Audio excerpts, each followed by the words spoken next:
Good morning students.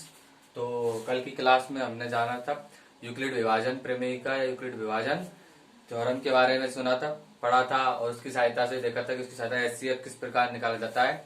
तो आज हम पढ़ेंगे अंकगणित की मूलभूत प्रमेय के बारे में, फंडामेंटल थ्योरम ऑफ अर्थमेटिक के बारे में। ठीक है, और इसकी सहायता से हम एचसीएफ और एचसीएफ निकालना सीखेंगे।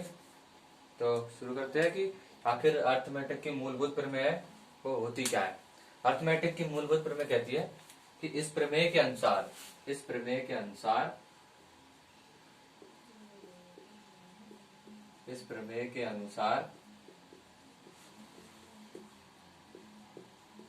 इस प्रमेय के अनुसार प्रत्येक भाज्य संख्या को प्रत्येक भाज्य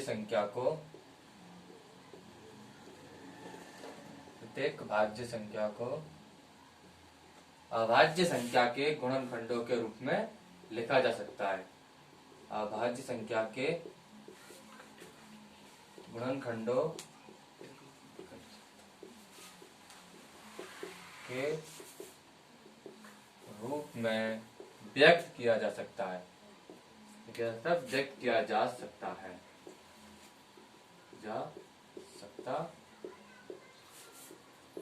ठीक है। क्या कहते हैं अंकगणित की मूलभूत प्रमेय क्या कहती है कि इस प्रमेय के अनुसार प्रत्येक भाज्य संख्या, कोई भी भाज्य संख्या होती है, उसको हम उसके अभाज्य संख्याओं के गुणनफल के रूप में व्यक्त कर सकते हैं। अभाज्य संख्याओं के गुणनफल के रूप में व्यक्त कर सकते हैं, जिन्हें हम क्या कहते हैं, गुणनखंड कहते हैं। ठीक है, जो इसका गुणनखंड होता है अभाज्य संख्याओं का गुणनखंड, वो क्या होता है, अद्वितीय होता है। आदि संख्याओं के जो गुणनखंड होते हैं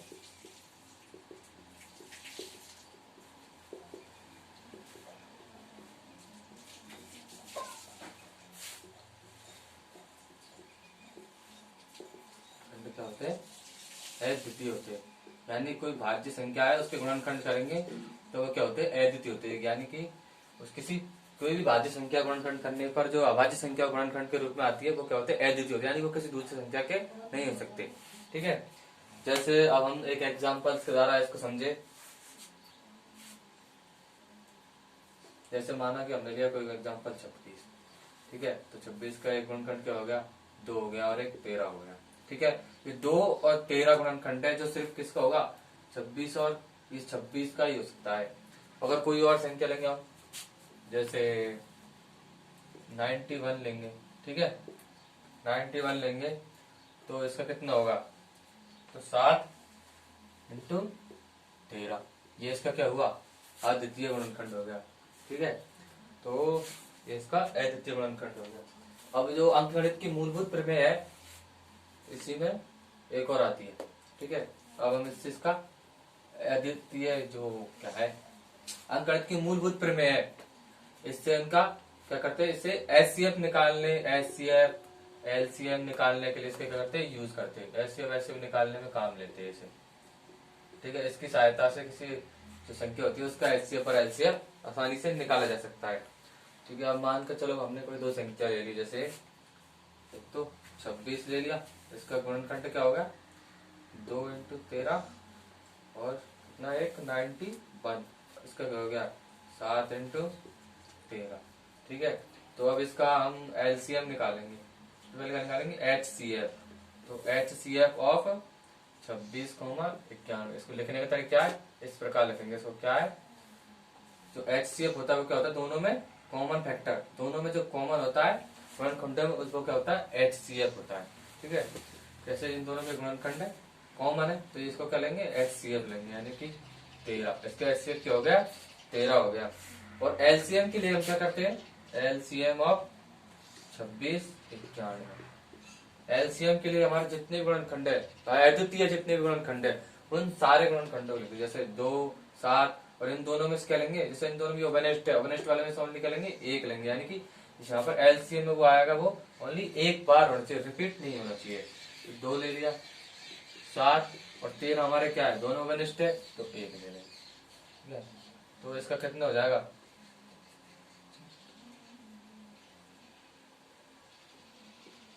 128, इसका क्या हो गया, एलसीएम हो गया।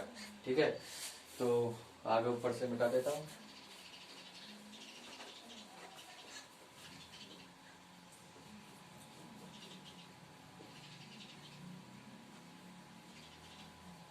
ये इसका एलसीएम का। अब अंकगणित की मूलभूत प्रमेय है, इसके बाद एक ऊपर में हो रहा है कि जैसे कोई भी दो संख्याओं का एलसीएम है, कोई भी दो संख्याओं का एचसीएफ और एलसीएम, एक इसके साथ एक सेकेंडरी प्रमेय है, किसी भी दो संख्याओं के एलसीएम और एचसीएफ का गुणनफल उन दो संख्याओं के गुणनफल के क्या होता है, बराबर होता है। ठीक है, होता है गणित की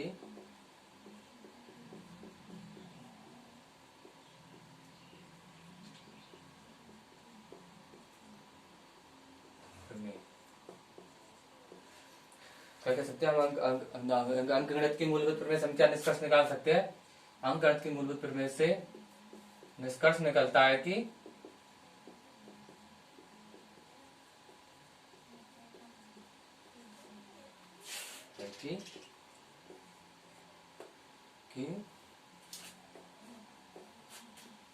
एलसीएम मान कि कोई भी दो संख्या ले कि दो धनात्मक पूर्णांक है, कोई भी दो धनात्मक पूर्णांक को ए बाय बी के लिए HCF of A comma B into LCM of A comma B is equal to क्या होता है, ए इंटू बी होता है। क्या होता है, ए इंटू बी होता है। ये इसका निष्कर्ष है। तो अंकगणित की मूलभूत प्रमेय उसका क्या है, ये निष्कर्ष है। तो हम देख सकते हैं यहाँ पर सिद्ध कर देंगे। तो एलसीएम कितना है इसका, 13 हो गया। ठीक है, एलसीएम कितना है 182, इसको लिखेंगे।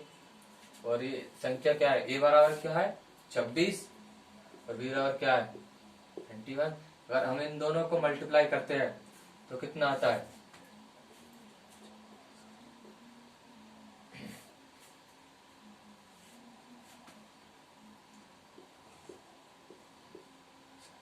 और इन दोनों को मल्टीप्लाई करेंगे तो कितना आएगा 2366। यानी कि जब भी दो संख्याओं के एलसीएम और एचसीएफ का गुणनफल करते हैं वो उन संख्याओं के गुणनफल के बराबर होता है। क्या हो गया, ये क्या होगा, सिद्ध हो गया।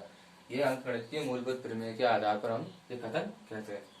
ठीक है, तो अब हम आपकी एक्सरसाइज के अंकगणित की मूलभूत प्रमेय के आधार पर कुछ क्वेश्चन एग्जाम्पल्स हैं, उनको सॉल्व कर लेते हैं।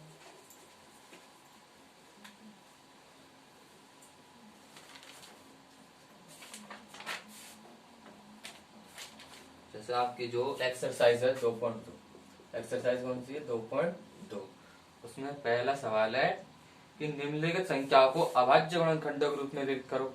ये तो हम कर ही सकते हैं, जैसे मैंने एग्जाम्पल 5 में ले लिया कि इसको करना अभाज्य गुणनखंडों में व्यक्त करना है, इसे अभाज्य गुणनखंडों में व्यक्त करना है। ठीक है, अभाज्य गुणनखंडों में व्यक्त करना है। तो संख्या है 20,570 और तो है जो ये डायरेक्ट में कौन सा 5वां एग्जाम्पल। पहले दूसरे तीसरे चौथे आप स्वयं करने की कोशिश करना, सिंपल है। इसका हम गुणनखंड करेंगे 20,570, पहले सबसे छोटी संख्या का डिवाइड करते हैं।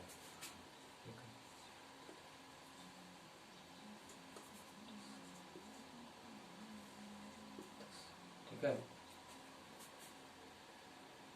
अब इसके बाद इसमें 2 का तो जाएगा नहीं, कितना जाएगा 5 का जाएगा। भाग नहीं चला आगे, क्या करेंगे, भाग टूटेगी 0, 25, 5 सत्ते 35। अब आगे 5 का नहीं जाएगा। ठीक है, कितने करेंगे 11 का, 11 एकम 11, 11 88, 11 7 77। ठीक है, फिर 11 का देंगे 777। तो इसका अभाज्य गुणनखंड अतः जो 20,570 है इसको हम अभाज्य गुणनखंड के रूप में कैसे लिख सकते हैं, 2 गुणा 5 गुणा 11 गुणा 11 गुणा 17। और इसको कैसे लिख सकते हैं, 2 गुणा 5 गुणा 11 कितनी बार है 2 बार, 11 का होल स्क्वायर इंटू 17। ये क्या होगा हमारा आंसर होगा। ठीक है, अभाज्य गुणनखंडों में व्यक्त करने को सुना, उसको इस प्रकार सॉल्व करना। अब हम चलते हैं अगले क्वेश्चन पर, क्वेश्चन नंबर 2। क्वेश्चन नंबर 2 में कह रहा है कि जो संख्या है उनका एलसीएम और एचसीएफ निकालो। जैसे दो संख्या, फर्स्ट एग्जांपल 96 है, 404 का एलसीएम और एचसीएफ निकालो, एलसीएम और एचसीएफ निकालो और सत्यापित करना है, यानी कि सत्यापित करना है,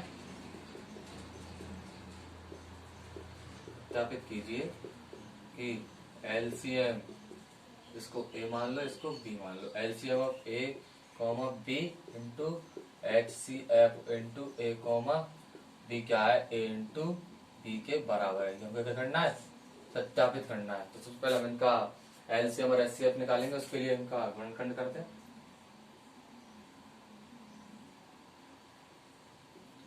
48, 24,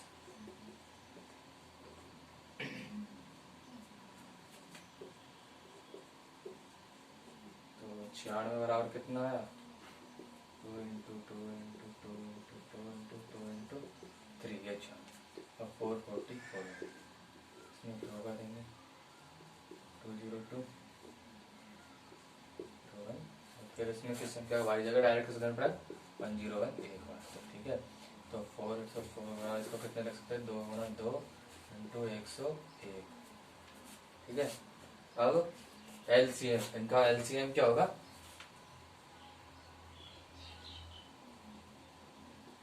एलसीएम, तो हम एलसीएम यहाँ, इनका एलसीएम क्या होगा, ठीक है। एलसीएम का देखते हैं, जो भी कॉमन पार्ट होता है, जैसे इसमें और इसमें 2 कॉमन है, तो ये 2 एक बार उठा लेंगे, 2 गुना 2, ठीक है। फिर उसके बाद ये सिंगल है,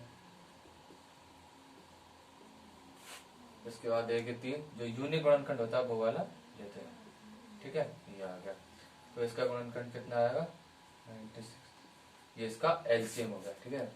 और जब इसका एचसीएफ निकालेंगे, तो एचसीएफ क्या होता है, दोनों में जो कॉमन पार्ट, 2 इंटू 2, 2 इंटू 2, क्या है इसका कॉमन पार्ट, बराबर 4 होगा, ठीक है। अब हमें सिद्ध करना है